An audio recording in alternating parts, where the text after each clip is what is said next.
देखो प्रधानमंत्री नरेंद्र मोदी नेतृत्व में प्रति बजेट आत्मनिर्भर भारत विकसित भारत एवं भारतर अर्थनीति भारतर गरीब लोकंर कल्याण भारतर इन्फ्रास्ट्रक्चर आपको वृद्धि करिवारे प्रति बजेट बड़ भूमिका नहीं आसी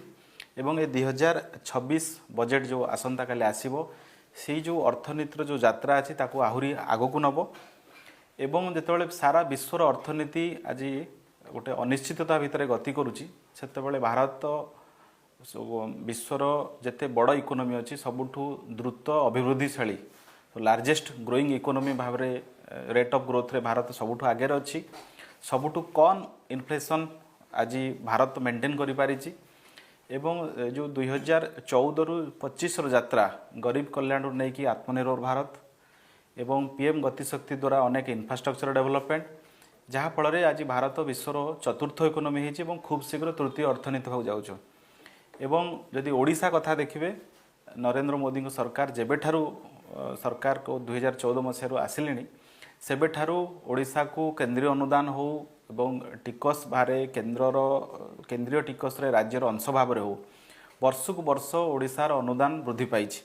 जो यूपीए सरकार समय ओडिशा वर्ष को 25 रु 29 हजार कोटी पाउथिला आज दिन में सेटा 80 रु 90 हजार कोटी टंकार वार्षिक अनुदान हेलाणी या सहित अनेक इन्फ्रास्ट्रक्चर डेवलपमेंट प्रोजेक्ट हो एवं अन्य क्षेत्र में ओडिशा क्षेत्र में अनुदान पाउची एमती कि रेलवे को जब उदाहरण भाव में जाए जो समय यूपीए सरकार समय 700-800 कोटी टंका वर्ष को ओडिशा पाउथिला आज दिन में रेलवे क्षेत्र में ओडिशा 10,000 कोटी टंकार आर्थिक अनुदान पाउची वर्ष को तेणु ये सबको देखिले निश्चित भाव में ओडिशा रे भारतीय जनता पार्टी सरकार अच्छी केन्द्र में भारतीय जनता पार्टी सरकार अच्छी एवं ओडिशावासी यार लाभ पाइबे एवं यही बजेट रे निश्चित भाव में ओडिशा को फोकस करी अनेक जो योजना गुड़िक आसो से ओडिशा को फोकस करी आसो एवं एमती अनेक योजना रे ओडिशा तार जो न्याय्य अधिकार अच्छी जो हक अच्छी ता पाइबो तत्सहित ओडिशा को मध्य विशेष प्राधान्य दिज्व देखो मुझे कहूँ 2026 बजेट जो विकसित भारत गठन जो 2047 लक्ष्य रखाई से दिगरे गति करिबारे बजेटा बड़ भूमिका नब तेणु विकसित भारत सेतेबेले गठन हो पार जितेबाला गोटे विकसित ओडिशा गठन हम एवं रेलवे खतरा जदि आपण कहे आपड़ जानी बहु प्रतीक्षित खोर्धा रोड बलांगीर जो रेलवे प्रोजेक्ट यहाँ 1980 मसीहार रेल प्रकल्प से समय भितर ओडिशा रे अनेक दलर सरकार बदली केन्द्र में अनेक दलर सरकार बदली किंतु असल रे वास्तव रे से प्रकल्प क्रियान्वयन केतेबेले है 2014 मसीहा पर एवं आज जो जगार खोर्धा रोड बलांगीर रेल प्रकल्प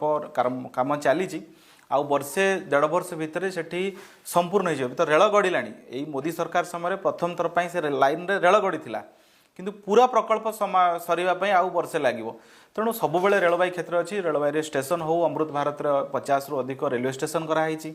बड़ बड़ स्टेशन 7-8टी बड़ स्टेशन मॉडल स्टेशन कराई तेणु रेलवे क्षेत्र में भारत को ओडिशा को प्राधान्य मिली यात्रा आहुरी आगू जीव।